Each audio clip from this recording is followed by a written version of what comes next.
안녕하세요. 2020년 5월 청년의 말씀 주제는 결혼입니다. 오늘은 창세기 2장 18절에서 25절 말씀을 가지고 하나님께서 창조하신 결혼의 설계도를 함께 살펴보도록 하겠습니다. 오늘 말씀을 통해서 저는 두 가지 질문에 대한 답을 찾아보려고 합니다. 첫 번째, 결혼은 누가 만들었는가?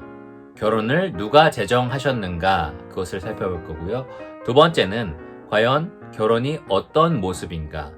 결혼은 어떤 성격을 가졌는가? 부부의 관계는 어떻게 설계되었는가? 그것을 우리가 함께 본문을 통해 살펴보도록 하겠습니다. 먼저 본문을 같이 읽어보도록 하겠습니다. 창세기 2장 18절입니다. 여러분 밑에 있는 자막을 보시고 같이 따라 읽어주셨으면 좋겠습니다. 여호와 하나님이 이르시되 사람이 혼자 사는 것이 좋지 아니하니 내가 그를 위하여 돕는 배필을 지으리라 하시니라. 여호와 하나님이 흙으로 각종 들짐승과 공중의 각종 새를 지으시고 아담이 무엇이라고 부르나 보시려고 그것들을 그에게로 이끌어 가시니 아담이 각 생물을 부르는 것이 곧 그 이름이 되었더라. 아담이 모든 가축과 공중의 새와 들의 모든 짐승에게 이름을 주니라. 아담이 돕는 배필이 없으므로 여호와 하나님이 아담을 깊이 잠들게 하시니 잠들매 그가 그 갈빗대 하나를 취하고 살로 대신 채우시고 여호와 하나님이 아담에게서 취하신 그 갈빗대로 여자를 만드시고 그를 아담에게로 이끌어 오시니 아담이 이르되 이는 내 뼈 중에 뼈요 살 중에 살이라. 이것을 남자에게서 취하였은즉 여자라 부르리라 하니라. 이러므로 남자가 부모를 떠나 그의 아내와 합하여 둘이 한 몸을 이룰지로다. 아담과 그의 아내 두 사람이 벌거벗었으나 부끄러워하지 아니하니라. 그러면 첫 번째, 결혼 누가 설계했는가? 그 답을 한번 찾아보도록 하겠습니다. 오늘 본문은 창세기 2장에 기록되어 있죠. 그런데 창세기 1장부터 하나님은 온 우주 만물, 하늘과 땅, 별, 달, 해, 그리고 하늘과 땅을 채우는 모든 동식물과 사람까지 하나님께서 창조하셨다라고 분명하게 말씀하셨습니다. 특별히 창세기 1장 27절을 보면 하나님이 자기 형상 곧 하나님의 형상대로 사람을 창조하시되 남자와 여자를 창조하시고 라고 분명하게 기록이 되어 있습니다. 그런데 창세기 2장 오늘 본문에 보면 그 남자와 여자를 한 몸으로 결혼 관계로 창조하셨다라는 것을 분명하게 알 수 있습니다. 하나님께서 여호와 하나님께서 결혼의 설계자라는 것입니다. 본문 속으로 들어가서 더 깊이 살펴보도록 하겠습니다. 오늘 본문의 주인공이 누구인지 살펴보려면 계속해서 반복되는 이름을 찾아보면 됩니다. 처음 18절부터 여호와 하나님의 이름이 언급되어 있죠. 여호와 하나님 18절, 그리고 19절에도 여호와 하나님이 나옵니다. 21절에 여호와 하나님, 그리고 22절에 여호와 하나님. 계속해서 남자와 여자를 한 몸으로 설계하신 분이 누군지를 분명하게, 그 주인공이 누군지를 분명하게 본문이 말해주고 있습니다. 하나님은 천지 만물을 창조하신 전능하신 그리고 유일하신 하나님이십니다. 그러니 그 하나님께서 여호와, 자기 백성과 언약의 관계를 맺으셨다라는 거죠. 그래서 여호와 하나님이십니다. 오늘날 그리스도인도 마찬가지인데요. 하나님께서 천지 만물을 창조하신 유일하신 하나님께서 그 아들 예수 그리스도를 통하여 새 언약을 맺어주셨습니다.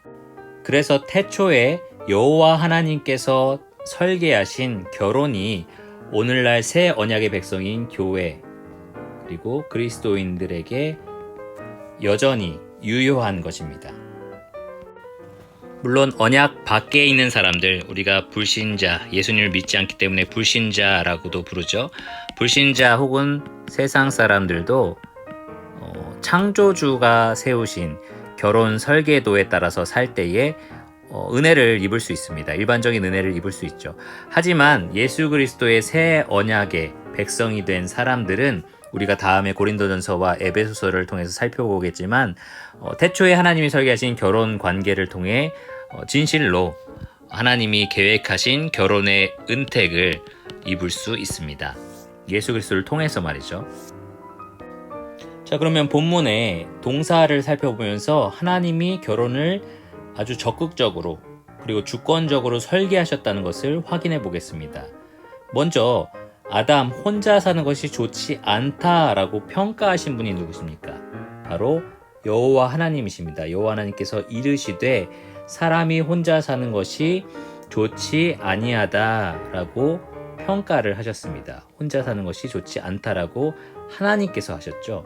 아담이 생각한 것이 아닙니다. 하나님이 먼저 평가를 하셨습니다. 그리고 하나님께서 돕는 배필을 지으시겠다라고 계획을 하셨습니다. 내가 그를 위하여 돕는 배필을 지으리라.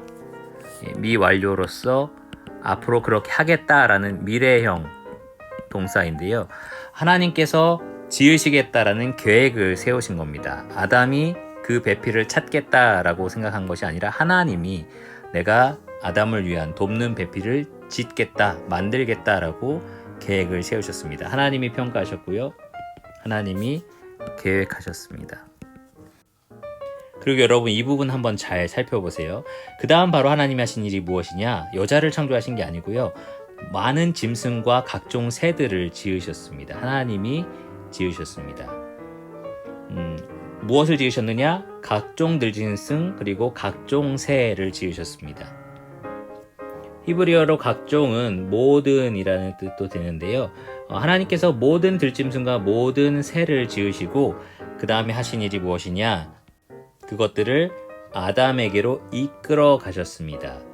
하나님이 하신 일 많은 만물들을 지으셨고요. 그 다음에 이끌어 가셨습니다.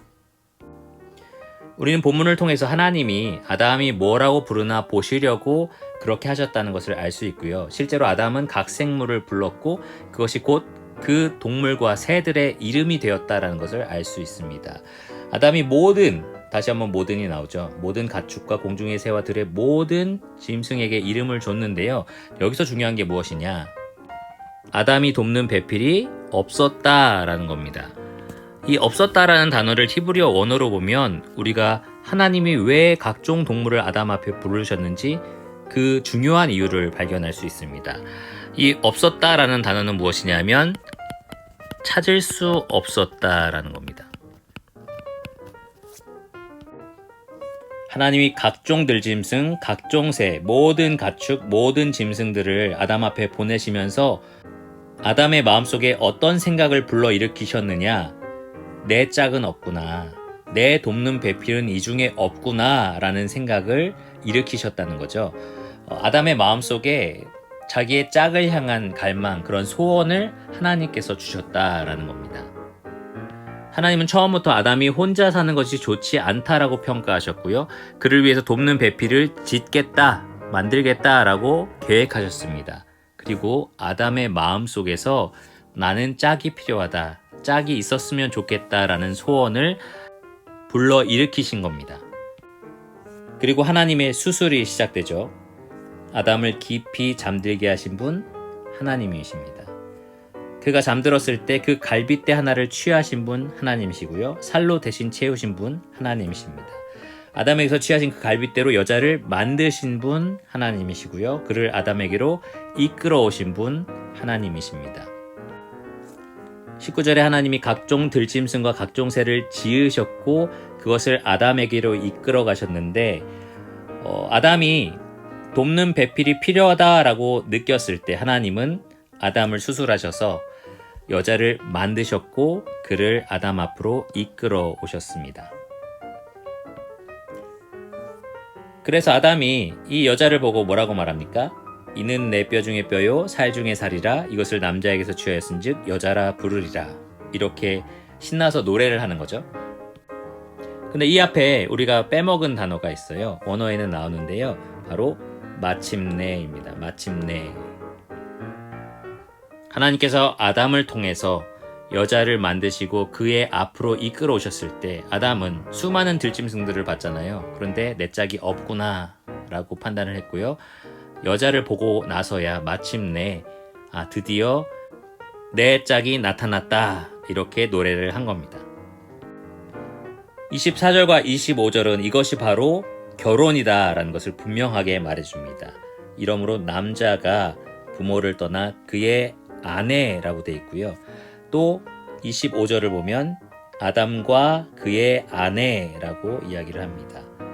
이렇게 한 남자와 한 여자가 한 몸을 이루는 것, 결혼을 말하죠. 이 결혼을 하나님께서 어떻게 제정하셨는지 본문이 분명하게 차근차근 설명해 주고 있습니다. 결혼의 설계자 바로 여호와 하나님이십니다. 결혼 누가 설계했나요? 여호와 하나님께서 설계하셨습니다. 그러면 두 번째, 결혼 어떻게 설계됐는지 함께 그 대답을 찾아보겠습니다. 하나님이 결혼을 어떻게 설계하셨는지 아는 것은 오늘날 결혼 관계를 이해하는데 매우 중요합니다. 두 가지로 살펴볼 건데요. 하나님은 결혼을 설계하셨을 때 첫째, 돕는 배필로서 아내를 창조하셨고요. 두 번째로는 한 몸으로 결혼 관계를 설계하셨습니다. 돕는 배필과 한 몸에 대해서 함께 살펴보겠습니다. 첫 번째, 돕는 배필입니다. 본문에는 두 번 돕는 배필이라는 표현이 나옵니다. 하나님은 사람이 혼자 사는 것이 좋지 않다라고 평가하셨는데요. 이 말은 독신이 나쁘다라는 말이 아닙니다. 오히려 독신은 돕는 배필을 필요로 한다라는 말입니다. 돕는 배필이라는 말은 잘못 오해하면 도우미 정도 수준으로 우리가 이해하게 되는데요. 절대 그렇지 않습니다. 돕는 배필의 의미를 한번 살펴보겠습니다. 돕는이라는 단어는 영어로 helper라고 번역이 되어 있고요. 또 배필이라는 단어는 어떤 영어 성경에는 suitable이라고 해서 어디에 잘 알맞은 이라는 뜻을 가지고 있습니다. 남편 하나로는 부족한 겁니다. 그래서 하나님은 아내를 창조하셨는데요. 남편에게 딱 들어맞는, 알맞은, 적합한 짝으로 남편의 부족한 부분을 완전히 채워주는 그러한 짝으로서 아내를 창조하신 겁니다. 히브리어로 베필이라는 단어는요, 흥미롭게도 반대의라는 뜻도 가지고 있어요. opposite이라고 해서 반대가 되는, 그러니까 남편이 가지고 있는 것에 부족한 부분, 남편이 없는 부분, 반대되는 부분을 아내가 가지고 있다라는 거죠. 그렇게 함으로써 남편의 부족함을 채워주는, 그래서 혼자일 때 좋지 않았던 부분을 온전히 메꿔주는, 채워주는 알맞고 적합한 짝이 되는 그 사람이 바로 아내라는 겁니다. 그것이 돕는 배필의 의미입니다. 우리는 돕는 배필이 무슨 의미인지 배웠습니다.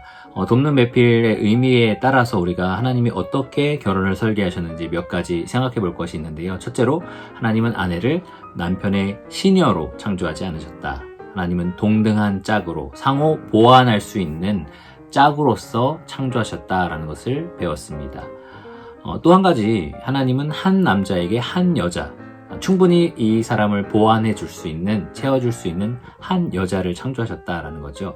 그러니까 일대 다, 일부 다처제는 하나님이 원래 계획하신 결혼, 설계하신 결혼과는 관계가 없다라는 겁니다. 그리고 마지막으로 아까 배필이라는 뜻이 반대되는 opposite이라는 뜻을 가지고 있다고 했잖아요. 여러 가지 성품 면에서 뿐만 아니라 또 관계적인 면에서 뿐만 아니라 성적인 면에 있어서도 한 남자에게 필요한 것은 한 여자라는 거죠.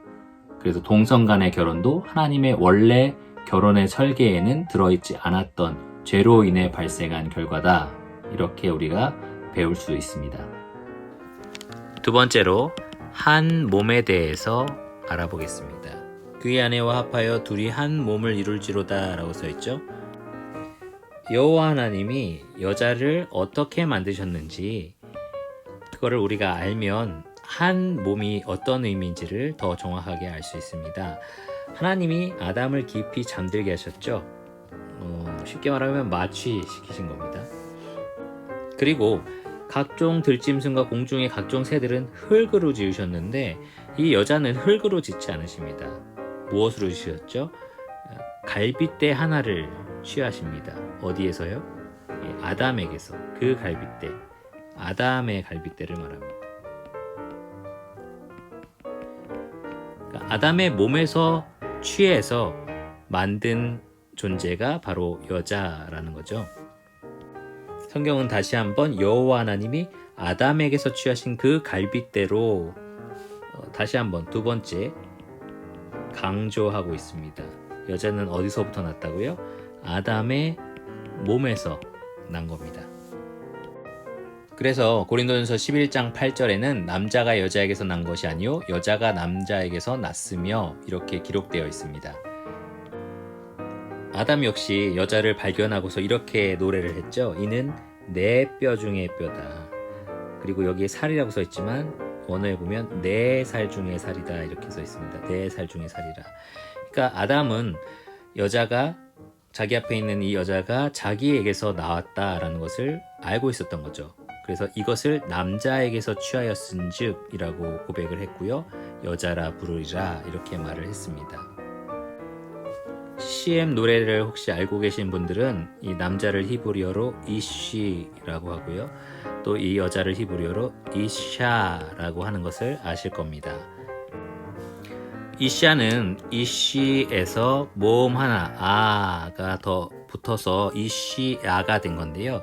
히브리어로 이 야가 붙는 거는 영어로 to 혹은 toward라고 해서 어느 방향으로 가는 것, 목적을 가지고 가는 것을 의미합니다. 그래서 남자가 목적을 가지고 여자를 향하여 이동을 하죠. 그래서 그 말이 24절에 기록이 돼 있어요. 남자가 부모를 떠나서 누구한테 가죠?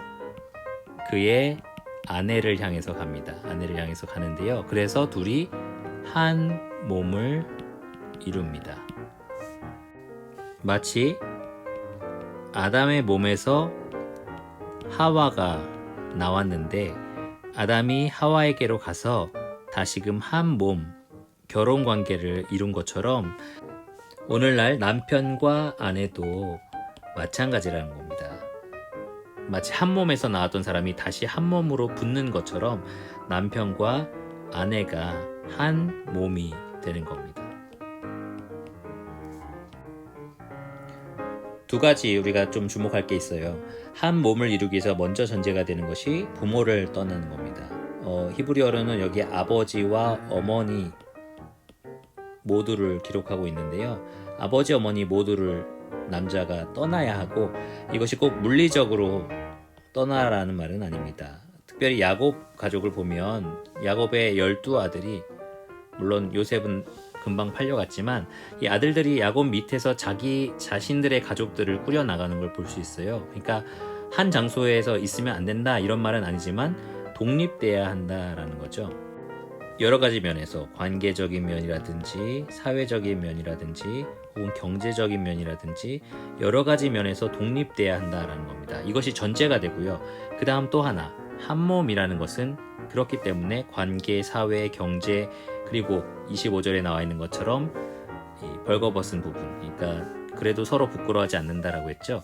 이런 면에서도 한 몸이 돼야 된다는 겁니다. 한마디로 성적인 부분에 있어서도 부부는 한 몸을 이룬다라는 거죠.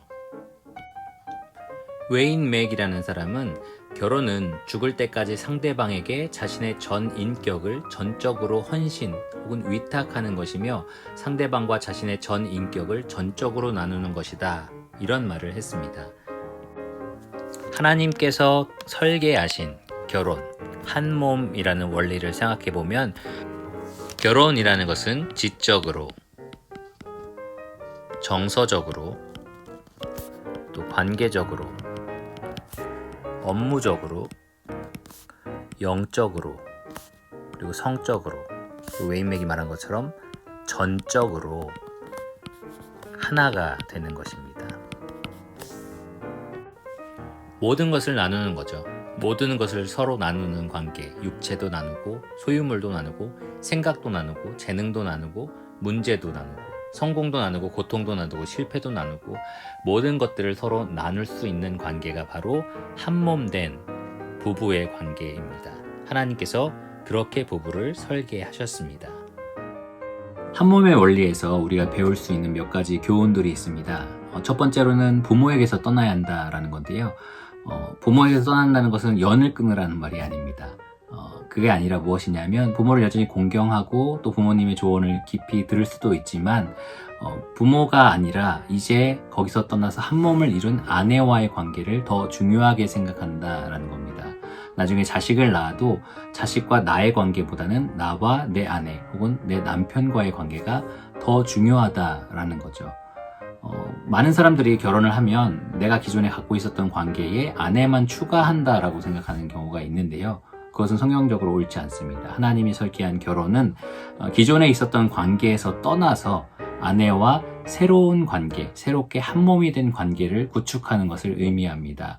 그렇기 때문에 부모님의 조언을 귀하게 듣지만 제일 중요한 것은 내 배우자의 생각, 내가 배우자와 함께 나눈 그러한 내용들이 더 중요하다라는 겁니다. 더 이상 부모님께 의존하지 않는 것도 중요하고요. 또 이제 부모님과 함께 있었던 그때 누렸던 여러 가지 문화나 습관들을 그대로 새롭게 꾸린 가정에서 이어나갈 필요는 없다라는 겁니다. 이제는 내가 한 몸을 이룬 아내 혹은 남편과 새로운 가정의 문화, 나만의 독립된 가정의 습관들, 그러한 배경들을 만들어갈 때다라는 거죠. 그래서 이 부분들이 굉장히 중요합니다. 부모보다는 아내가 더 우선순위에 있는 관계, 그것이 이 한몸된 원리를 제대로 실현하는 관계입니다. 두 번째로 중요한 것은 한몸이 되었다라는 것을 생각할 때 아내와 이 남편이 서로 전적으로 하나가 돼야 한다는 거죠. 모든 부분에 있어서 나눠야 한다는 겁니다. 오늘날 많은 부부들이 독립적이고 개인적이기 때문에 내가 번 돈은 내가 챙긴다. 내 시간표는 내가 따로 보낸다. 서로 각자의 시간을 보내자. 이런 생각들이 많이 있는데요. 사실 성경적으로는 서로 합의하에 그런 일들이 있을 수 있겠지만 성경적으로 하나님께서 설계한 결혼은 사실 한 몸의 원리를 실현해야 합니다. 그러니까 서로 모든 면에 있어서 다 알고 나누는 그러한 관계가 돼야 한다라는 거죠. 그것이 하나님이 설계하신 결혼의 모습입니다. 말씀을 정리하겠습니다. 첫 번째, 결혼 누가 설계하셨습니까? 여호와 하나님께서 설계하셨습니다. 그러므로 여러분 결혼을 매우 존귀하게 여기셔야 합니다. 하나님이 설계하셨으니까요. 스윈록이라는 청교도 목사는 이런 말을 했습니다. 하나님은 최초의 한 쌍을 결혼시키셨다. 그들을 창조한 자가 곧 그들의 결혼을 주례한 목사였다. 여러분, 하나님께서 여러분의 결혼을 주례하실 겁니다. 하나님이 여기 자매님들의 손을 이끌고 남편에게 이끌어 가실 겁니다. 하나님이 형제들에게 신부감을 데리고 이끌어 오실 겁니다. 그렇기 때문에 여러분의 결혼을 매우 존귀하게 여기시기를 바랍니다. 두 번째로, 하나님은 어떻게 결혼을 설계하셨습니까? 한 몸으로서, 그리고 돕는 배필로서 결혼의 관계를 설계하셨습니다. 그러니까 여러분, 이 배우자를 생각할 때에 어떤 배우자가 나에게 합당한 사람인가, 나를 보완할 수 있는 사람인가 깊이 생각해 보시고 한 몸을 이룰 준비를 하시기를 바랍니다. 이제부터 독립적으로 내 가정을 이룰 때에 어떻게 내 삶을 전적으로 미래의 배우자와 나눌 것인가 깊이 생각하고 준비하시기를 바랍니다. 마지막으로 방금 제가 읽은 책에서 청년들이 기도할 수 있는 내용들, 앞으로의 배우자를 위해서 어떤 기도를 할 것인가 그 내용을 나누고 이 말씀을 마치도록 하겠습니다.